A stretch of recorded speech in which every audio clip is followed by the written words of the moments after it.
শুভ সন্ধ্যা। Share বাজারের মূল খবর ডেইলি মার্কেট আপডেটে আপনাদের স্বাগতম।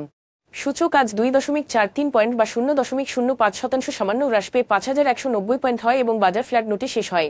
বাজারে লেনদেনের পরিমাণ ছিল 391 কোটি টাকা, যা আগের দিনের তুলনায় 24.71% কম। ওষুধ ও রসায়ন খাত থেকে কোহিনুর কেমিক্যালস, ম্যারিকো বাংলাদেশ এবং স্কয়ার ফার্মাসিউটিক্যালস, টেলিযোগাযোগ খাত থেকে রবি আজিয়েতা, সিরামিক খাত থেকে আরেকি সিরামিক্স আজ সূচকের বৃদ্ধিতে মূল ভূমিকা রাখে। অন্যদিকে শিল্প খাত থেকে Walton hi tech industries, Bangladesh steel rolling mills এবং Khan brothers PP woven bag industries, বিদ্যুৎ ও জ্বালানি খাত থেকে power grid company, Titas gas transmission এবং energy pack power generation, NBFI খাত থেকে Lanka Bangla finance, IPDC finance এবং ইসলামিক ফাইন্যান্স অ্যান্ড ইনভেস্টমেন্ট আজ সূচকের হ্রাসে মূল ভূমিকা রাখে। ফলে বাজার ফ্ল্যাট নোটে শেষ হয়। খাতভিত্তিক লাভ লোকসানের হিসেব অনুযায়ী মিউচুয়াল ফান্ড খাতে আজ সর্বোচ্চ 2.32% এবং টেক্সটাইল খাত থেকে দ্বিতীয় সর্বোচ্চ 1.03% মূল্য বৃদ্ধি পায়। অন্যদিকে আইটি খাতে আজ সর্বোচ্চ 0.77% মূল্য হ্রাস পায়। মূল্য হ্রাস পাওয়া শীর্ষ 20-এ আজ এনবিএফআই খাতে 7টি এবং শিল্প খাতে 5টি করে কোম্পানি রয়েছে।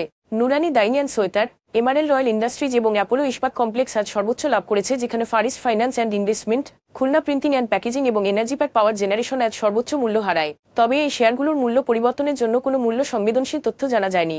গত 3 মাসের গড় লেনদেনের তুলনায় আজ আরেকে সিরামিক্স বাংলাদেশ, ভিএফএস ট্রেড ডাইন এবং নুরানি ডাইনি অ্যান্ড সোয়েটারের লেনদেনের পরিমাণ উল্লেখযোগ্যভাবে বৃদ্ধি পেয়েছে। তবে উল্লেখিত শেয়ারগুলোর লেনদেন বৃদ্ধির স্বাভাবিক কোন কারণ জানা যায়নি। আজকের শীর্ষ দুটি খবর বাংলাদেশ পরিসংখ্যান ব্যুরো বিবিএস অনুসারে 2023-24 অর্থবছরে বাংলাদেশের মাথাপিছু আয় $46 কমে $2,738 পৌঁছেছে।